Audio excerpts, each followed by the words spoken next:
सवाल पे जब सदन के अंदर मुख्यमंत्री जी के सामने जब बात रखता था तो कोई भी विधायक समर्थन देने को तैयार नहीं। नमस्कार, आप देख रहे हैं द पॉलिटिकल टेस्ट में आपके साथ अर्चिका। बशीर बद्र का एक शेर है, दुश्मनी जमकर करो लेकिन ये गुंजाइश रहे, जब कभी हम दोस्त हो जाएं तो शर्मिंदा ना हो। उत्तर प्रदेश की राजनीति को जमीनी स्तर से समझने वाले ओपी राजभर पर ये शेर बिल्कुल सटीक बैठता है। ओपी राजभर राजनीति की वो चक्करगिन्नी है जो सत्ता के लालच में इधर से उधर घूमते रहते हैं। पहले बीजेपी, फिर सपा और अब फिर बीजेपी, यानी ओपी राजभर का कोई ठिकाना नहीं है। जो जीत रहा हो उसकी नाव में सवार हो जाओ। हालांकि देखने वाली बात यहाँ पर यह है कि उनकी इस आदत के बावजूद भी उन्हें पूरा मान सम्मान दिया जाता है। नौबत तो यहाँ तक आ गई है कि अब उन्हें योगी के मंत्रिमंडल में शामिल किया जा रहा है। अगर आपको भी विश्वास नहीं होता तो हिंदुस्तान की इस खबर को जरा गौर से देखिएगा, जिसमें लिखा हुआ है कि ओपी राजभर का मंत्री बनना तय, तारा पर फैसला नहीं। योगी की अमित शाह के साथ बैठक के बाद फैसला, यानी जो राजभर पिछले विधानसभा चुनाव में बीजेपी और योगी को भर भर कर अब शब्द कहते थे, आज उन्हें ही योगी मंत्रिमंडल में जगह दी जा रही है। कुल मिलाकर एक बात तो साफ है कि राजनीति में एक हार से कुछ खत्म और एक जीत से कुछ हासिल नहीं हो जाता। इस बात को अब ओपी राजभर से बेहतर कौन समझ सकता है।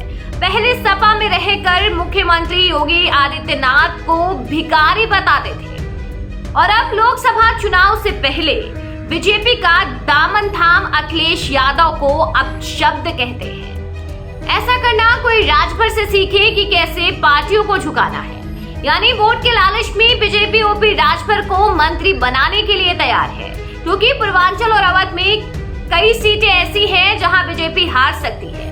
ऐसे में सुभाषपा से गठबंधन कर लोकसभा चुनाव में जातीय समीकरण का फॉर्मूला फिट करने की कोशिश तो बीजेपी द्वारा खूब की गई, लेकिन ये बिल्कुल सफल होती नहीं दिखाई दे रही है। आपको बता दें कि सुभाषपा वाराणसी, जौनपुर, घोसी, लालगंज, गाजीपुर, अंबेडकर नगर, सलेमपुर, आजमगढ़, बलिया, चंदौली, इलाहाबाद, फैजाबाद, बस्ती, गोरखपुर, मछली शहर, भदोही और लोकसभा सीटों पर काफी अच्छा प्रभाव रखती है।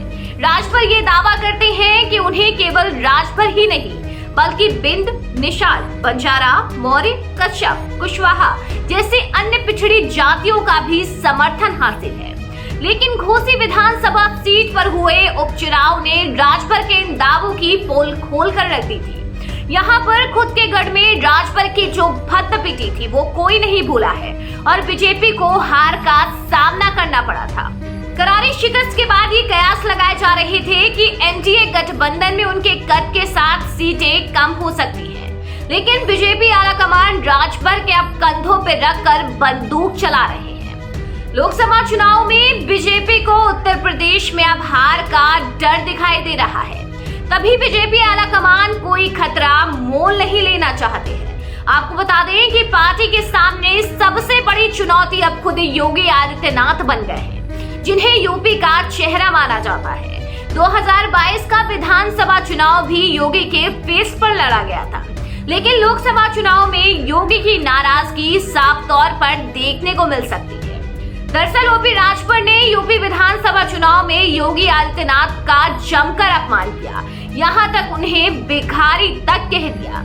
योगी राजभर के बीच कुछ भी ठीक नहीं है, इसका पता हिंदुस्तान की इस खबर से लगता है, जिसमें साफ तौर पर लिखा हुआ है कि लखनऊ में नहीं गली दाल, अब योगी का मंत्री बनने को दिल्ली दरबार में हाजिरी लगाएंगे राजभर।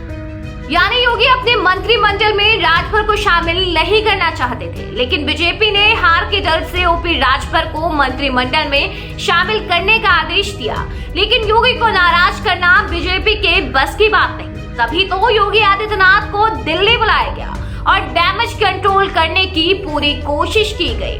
हालांकि राजनीतिक विशेषज्ञों का मानना है कि अगर योगी राजभर से नाराज रहते हैं तो लोकसभा चुनाव में योगी की नाराजगी बीजेपी पर इस बार भारी पड़ सकती है, क्योंकि उत्तर प्रदेश का चुनाव योगी के चेहरे पर लड़ा जाता है, ना कि मोदी के चेहरे पर। ऐसे में ये कयास भी लगाए जा रहे हैं कि लोकसभा चुनाव से पहले बीजेपी में बड़ी फूट देखने को मिल सकती है।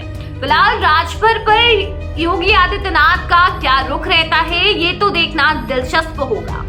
हालांकि इस बारे में आपका क्या कहना है, हमें कमेंट बॉक्स में जरूर बताएं। फिलहाल ऐसी ही खबरें देखने के लिए सब्सक्राइब करें हमारा YouTube चैनल और बेल आइकन दबाना बिल्कुल ना भूलें।